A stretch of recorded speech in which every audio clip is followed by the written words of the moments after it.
Bonjour les amateurs. Bonjour les amateurs. Alors cette semaine on se retrouve pour vous présenter notre nouvelle allocation et direction Châteauneuf-du-Pape avec le domaine de Marcoux. C'est vraiment l'un des domaines les plus emblématiques de l'appellation et c'est aussi d'ailleurs l'une des figures de proue de la biodynamie. Tu as pu t'entretenir avec eux justement, qu'est-ce que tu as appris d'intéressant? Oui, justement, j'ai échangé avec Sophie Armenier, du coup, qui est une des deux sœurs qui possèdent le domaine, donc c'est Catherine et Sophie Armenier. Elles ont repris le domaine en 1995, si je ne me trompe pas, après le départ de leur frère. Et voilà, et toutes les deux ont commencé vraiment à travailler de tout leur être, parce que c'était pas évident au début. Comme elles le disent, elles étaient deux filles et dans la région, ça se faisait pas forcément à l'époque. Et elles ont tenu à garder la philosophie biodynamique du domaine, ça aussi à l'époque n'était pas forcément courant, donc bravo à elles. Et donc voilà, donc si le domaine aujourd'hui n'est pas certifié, il est quand même cultivé selon des principes biodynamiques, mais il est certifié bio. Et aujourd'hui, Catherine, qui s'occupait beaucoup des vignes, a laissé la main petit à petit à son neveu Vincent. Donc voilà, donc il ne faut pas s'étonner si on retrouve un peu la patte de Vincent, une histoire de famille. Voilà, donc on a goûté 2 vins là. Oui, exactement, 2 cuvées, mais ils en ont plusieurs, ils en ont d'autres.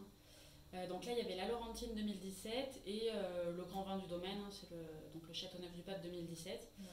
Le premier, c'est un assemblage de Grenache, Syrah et Mourvèdre.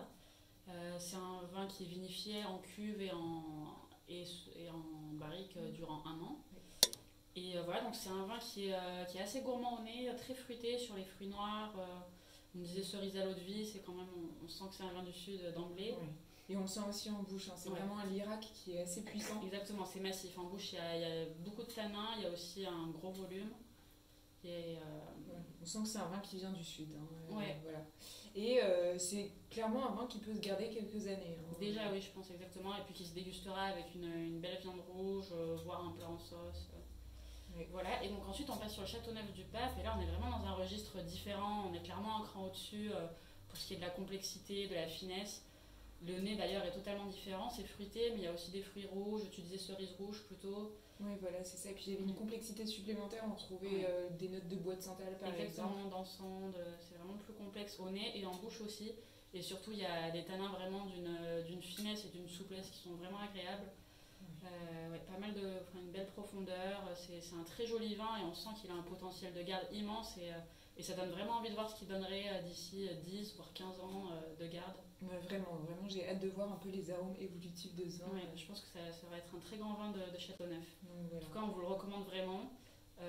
Ces 2 cuvées, mais aussi les autres, que vous pouvez d'ailleurs déguster au verre au bar parisien de 128 litres. Et bien sûr, les retrouver sur Idéal. Voilà, c'est ça. En tout Bonne cas, dégustation. bonne dégustation.